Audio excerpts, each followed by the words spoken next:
C'est le mercredi décembre, jour qui annonce le démarrage du carême catholique. Marqué par l'imposition des cendres au fond, il revêt pour les chrétiens une importance capitale. Pour nous, les fidèles catholiques, nous venons à l'église pour prendre le cendre qui signifie nous sommes poussière et nous retournerons à la poussière. C'est un jour spécial pour les chrétiens et le début de carême, les 40 jours que notre Seigneur Jésus-Christ a passé au désert. C'est un jour où l'Église nous oblige à faire le jeûne. C'est un jour obligatoire de jeûne. C'est un moment quand même de remise en cause.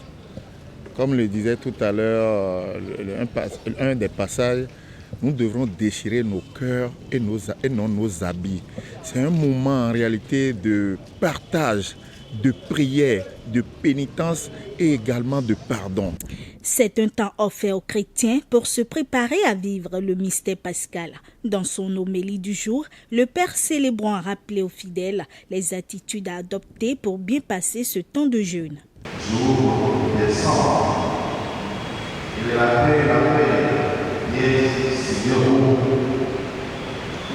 La cendre a toujours été le symbole de la pénitence, le symbole du retour vers Dieu, le symbole de la signification de notre finitude, de nos limites et de nos fragilités humaines. Notre vie de tous les jours doit être une conversion. En grec, on parle de métanoïa, c'est-à-dire un changement de tous les jours. Aujourd'hui, la vie humaine, elle est comme ça. Elle est inconstante. C'est des hauts ou bien des bas. On peut tomber et on se relève encore. Voilà, et c'est ça. Le mal dont tu as été peut-être victorieux aujourd'hui, si tu ne prends garde, demain tu peux fléchir, tu peux tomber. Donc c'est une conversion perpétuelle. On ne peut jamais dire que je suis saint et puis c'est tout. Non, non. Notre vie doit être simplement vécue dans cette conscience-là de notre humanité. Enclin au péché. Et donc, une humilité doit nous faire prendre conscience. D'ailleurs, humilité vient du latin humus, qui veut dire glaise, poussière, sol. Alors, quand je suis dans l'humilité, je me rends compte que ma force, je ne peux la puiser que de Dieu. Ma force humaine, elle va un jour finir quand je ne serai plus sur la terre. Donc, il faut préparer la vie après la mort. Les trois dimensions du carême, on a le jeûne, on a l'aumône, on a la prière et le monde ou le partage. Pourquoi est-ce que je jeûne? Je jeûne parce que il faut que je partage avec autrui. Si je jeûne, ce n'est pas pour mettre à part, pour reprendre ça après. Quand je jeûne, le fruit de mon carême, mon effort de carême, c'est pour penser à ceux qui ont moins que moi. C'est pour penser à ceux qui sont dans le besoin.